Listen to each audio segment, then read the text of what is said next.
It started with a goodbye and a promise. Emily Carter waved through the airport glass at a world she thought she'd outgrown. Her eyes sparkled with the thrill of something new, something reckless. She was leaving Portland behind. Her quiet apartment, her safe routines, her father's worried voice echoing, "You don't know this man, Em." But she did, or so she believed. Karim Al-Fayed had filled her nights with laughter and plans. Egypt wasn't just a trip. It was fate. As her plane soared into the dark sky, she pressed her forehead to the window, unaware that every mile brought her closer to a story that would end in the Cairo morgue. How does love turn deadly? And how do you trace the moment when trust becomes a trap? Cairo was everything Emily imagined. Alive, chaotic, breathtaking. The call to prayer echoed through the air as she filmed her first travel vlog, her voice shaky but thrilled. Karim led her through the markets, his hand always firm on her shoulder. He spoke of the desert, of love that defied oceans. But behind that warmth, something about him felt rehearsed, too perfect. Emily told herself it was nerves. After all, love was supposed to feel intense. Yet, for a brief second, she caught a glimpse of a man across the street, watching them with unsettling focus. That night they dined on a rooftop overlooking the Nile. Karim ordered everything: grilled fish, mint tea, laughter. Emily listened, spellbound by the way he spoke of destiny and loyalty. The breeze tangled her hair as Cairo shimmered below. But when she reached for his hand, he pulled away to answer a call. Stepping aside, his tone dropped low, sharp, in Arabic. She caught one English word: shipment. When he returned, his smile had changed, but he pretended nothing had happened. 2 days later, Karim suggested a weekend trip to Luxor. Emily's heart fluttered. Another adventure, more time alone. But when she texted her father, the message didn't send. No service. Karim assured her it was just the signal. His hand brushed hers as he smiled. Emily believed him. Later, as she packed her bag, she found her passport wasn't where she'd left it. Karim said he'd put it in a safe place, for safety. The way he said it didn't feel right. At dawn, the car pulled away from the city toward the desert. Emily filmed through the window, laughing as the sun rose over endless sand. Karim sang along to old Egyptian songs, one hand on the wheel. For the first time, he looked completely at peace. But as the road stretched farther into emptiness, Emily's laughter faded. No other cars, no cell towers, just the whisper of wind and an unspoken thought. She didn't really know the man beside her. Not at all. Cairo blurred into gold and sound as Emily and Karim arrived in Luxor. The heat wrapped around them like silk, and Karim's hand never left hers. They wandered through temples older than memory, laughing at the tourists and stray cats. Emily believed this was love. The kind that happens once in a lifetime. Yet something in Karim's eyes unsettled her, a depth she couldn't name. When she filmed him against the pillars of Karnak, his smile faltered. "No photos," he said sharply, then softer. "Just us." She laughed it off, not realizing that behind his charm, he was erasing her digital trail one photo at a time. That evening, they boarded a small cruise boat drifting along the Nile. Soft music played, lanterns floated like stars. Emily leaned against the railing, head on Karim's shoulder. "Do you believe in soulmates?" she asked. Karim smiled faintly. "I believe people meet for reasons," he replied. His voice was steady, but his eyes kept scanning the other passengers. He wasn't present, he was alert. When Emily turned to look, she noticed a man sitting alone, staring straight at them. For the first time, her heartbeat wasn't from excitement, it was fear. The next morning, Karim disappeared. Emily woke to the sound of gulls and found his side of the bed empty, his phone gone. She wandered the dock alone, clutching her camera. Every call went unanswered. Hours later, he returned with a story. "Work emergency," he said, brushing off her concern with a kiss. He laughed, called her too American to relax. But when she checked her camera later, her photos of Karim were missing. Deleted. Everyone. That night, Karim took Emily to a quiet street cafe lined with lanterns. He ordered her favorite tea, speaking tenderly, almost too perfectly. "You trust me, don't you?" he asked. She nodded, though her gut twisted. When he stepped away to pay, Emily noticed his phone light up. A message in Arabic followed by an English phrase. "The next one arrives Thursday." She froze. When he returned, she smiled as if nothing had happened, her heart pounding with every sip of tea. Later, back at the hotel, Emily couldn't sleep. The air conditioner hummed softly while Karim snored beside her. She reached for his phone again, trembling. Locked. She tried a few numbers. His birthday, her name. Nothing. Then the screen flashed open with his fingerprint left on the sensor. Her breath caught. Dozens of messages, women's names, photos, travel plans. Her heart shattered. The final message read, "She's here. Prepare the papers." Emily dropped the phone and stared at Karim's sleeping face, realizing the truth.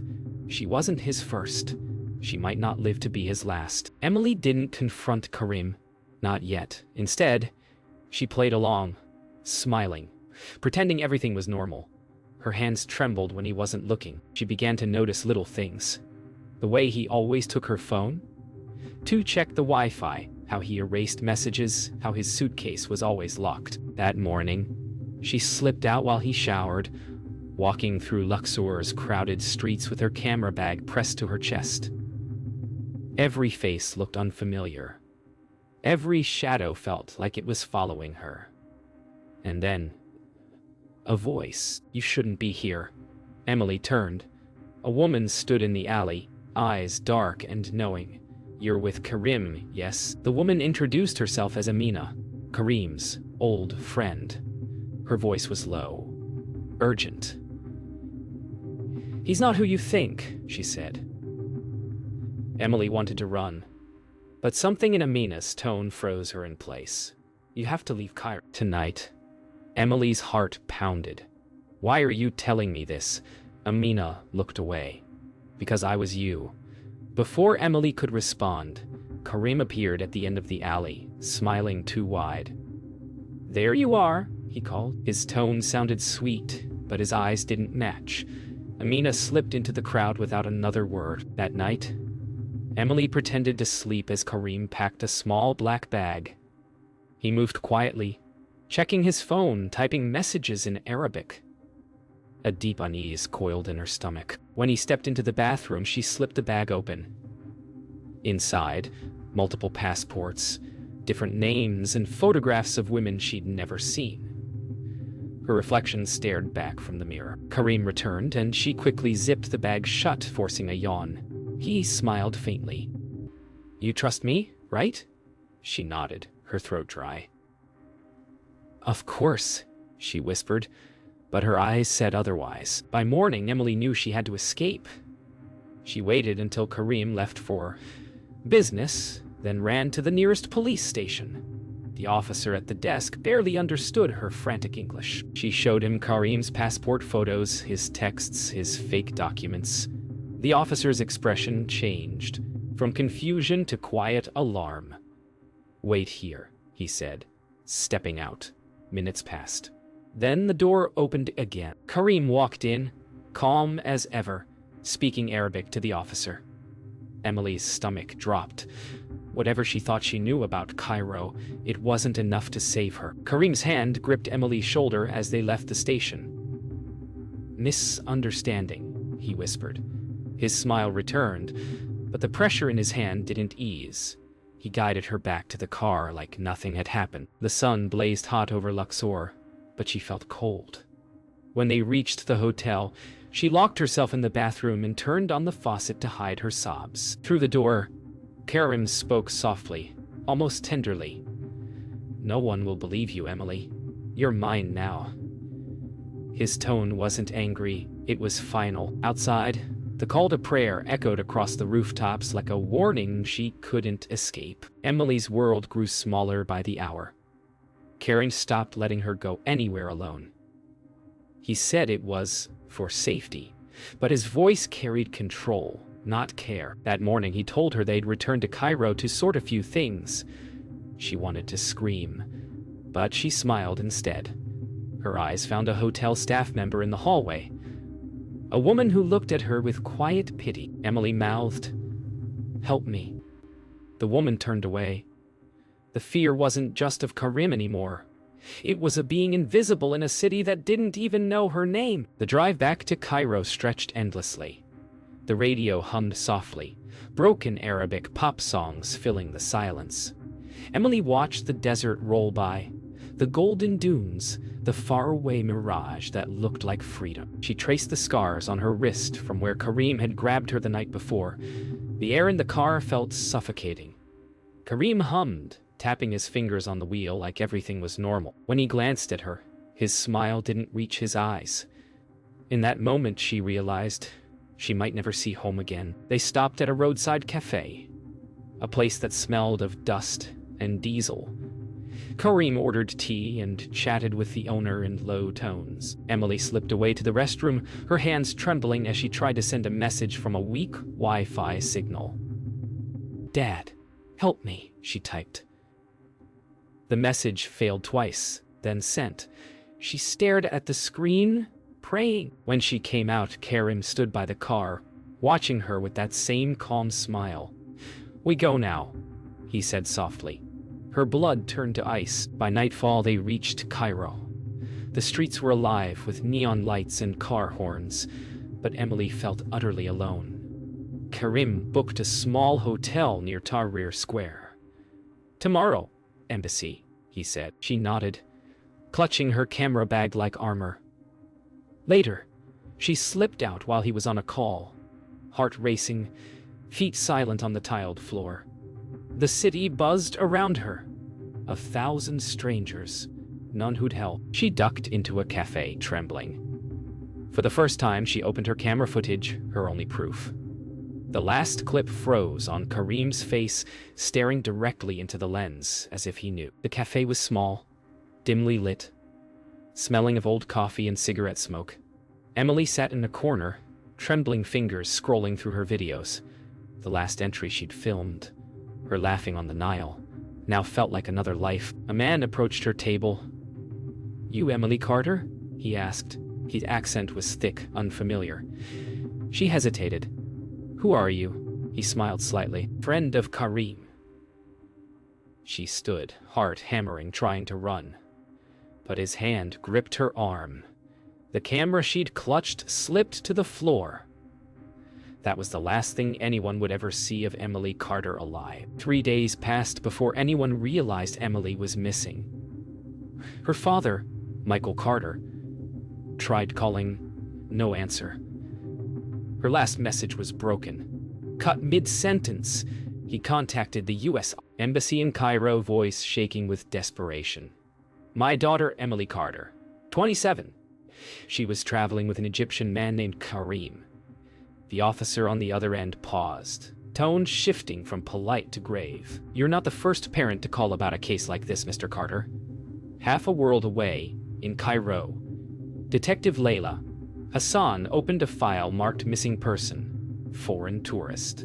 Inside, Emily's smiling photo from her blog. Detective Layla Hassan had seen too many of these cases. Foreign women lured by promises of love, adventure, safety, all ending in silence.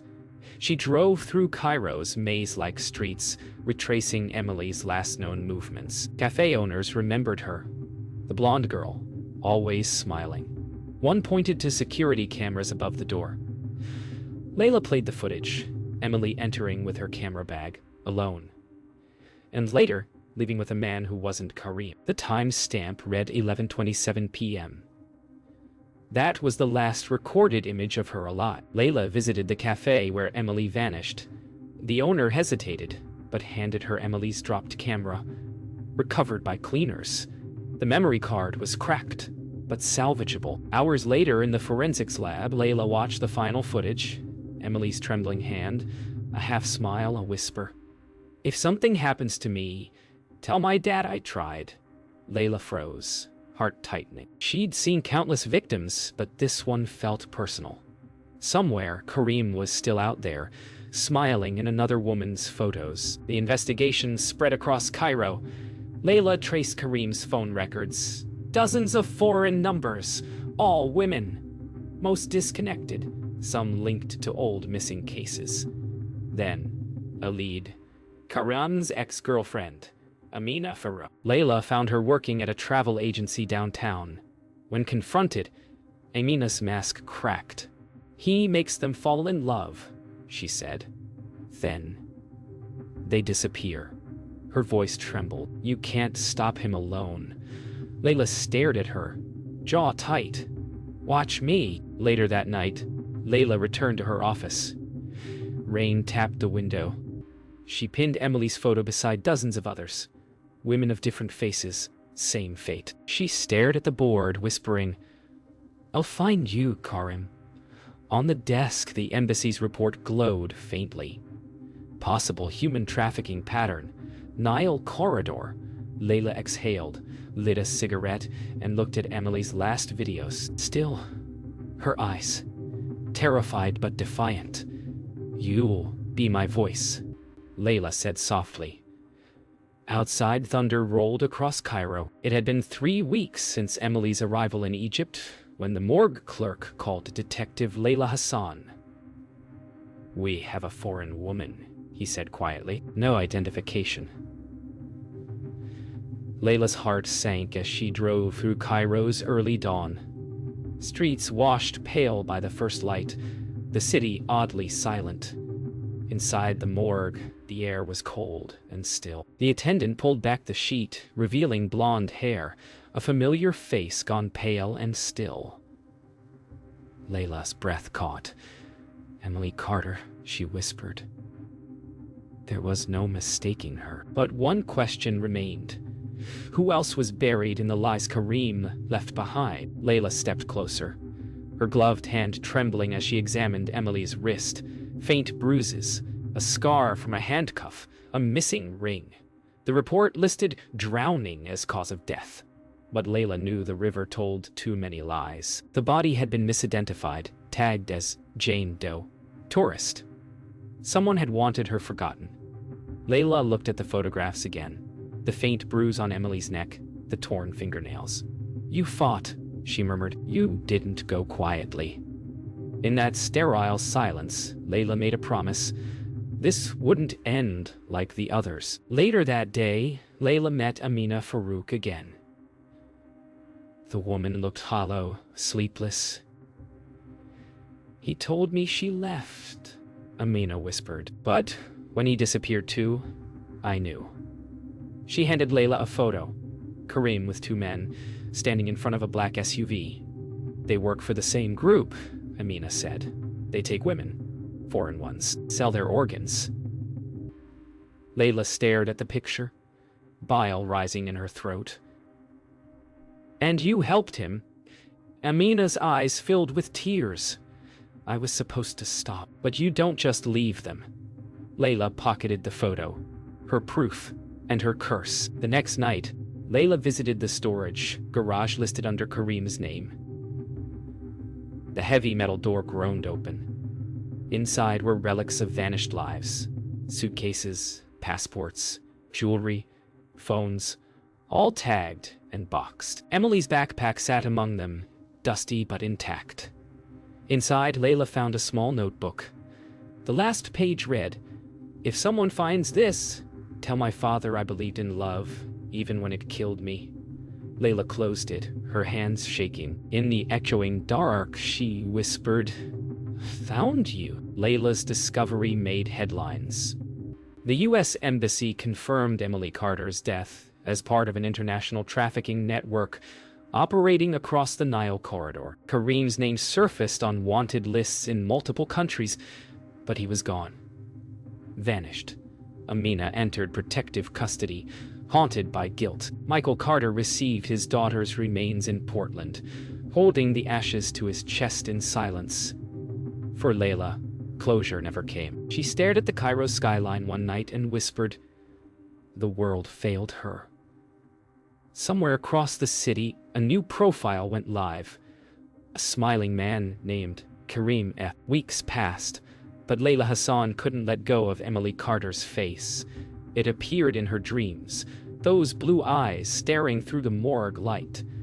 Cairo moved on, as cities always do, but Layla's nights grew longer. She visited the morgue records again, scrolling through names, checking for connections. 12 foreign women in the last year. Different stories, same endings. Each one lured by someone who called them special. Layla stared at the names until dawn, whispering Emily's over and over like a prayer. Justice, she knew, was slower than evil, but she wouldn't stop chasing it. Layla's investigation reached beyond borders. Interpol files revealed Kareem's aliases. Youssef Rami, Omar Kadir, Kareem F. Each profile paired with a smiling photo and a different woman beside him. Layla exhaled sharply. "He's still hunting," she muttered. She sent a report to the embassy and stared at the screen, fury rising in her chest. Emily's death wasn't random. It was a business. A network built on charm, on trust, on love, turned lethal. Layla clenched her jaw and whispered, "Not anymore." In Portland, Michael Carter visited his daughter's memorial by the river. The winter air was sharp and the flowers frozen to stone. He placed a small candle by her photo, Emily smiling in front of the pyramids, the image she'd posted days before vanishing. "You always wanted the world," he whispered. "You just met the wrong part of it." His voice broke as he traced her name on the plaque. Love had taken her life, but it would also keep her memory alive. Somewhere, he hoped, someone was still fighting for her. Back in Cairo, Layla visited the airport, the same terminal where Emily had first stepped into Egypt, full of hope. Travelers bustled past her, unaware of the ghostly echoes beneath the noise. Near the arrival's gate, she saw a young woman, maybe 25, fair skin, auburn hair, clutching a passport, looking around nervously. Layla's heart froze. A man in a blue shirt approached her with a smile that looked far too familiar. Layla moved closer, hand instinctively on her badge. "Excuse me," she said. The man turned. Not Kareem, but the same kind of charm, the same predator's calm. Layla approached the girl. "Be careful who you trust," she warned softly. The young woman blinked, confused. The man smiled, pretending innocence, but Layla's stare didn't waver. As they walked away, Layla turned toward the wide airport windows. Planes lifted into the golden Cairo sky, leaving, arriving, carrying new stories, new hopes, new dangers. Somewhere inside her, Emily's voice whispered, "Thank you." Layla exhaled and whispered back, "Rest now." She walked away, her coat fluttering in the wind, as the screen faded to black.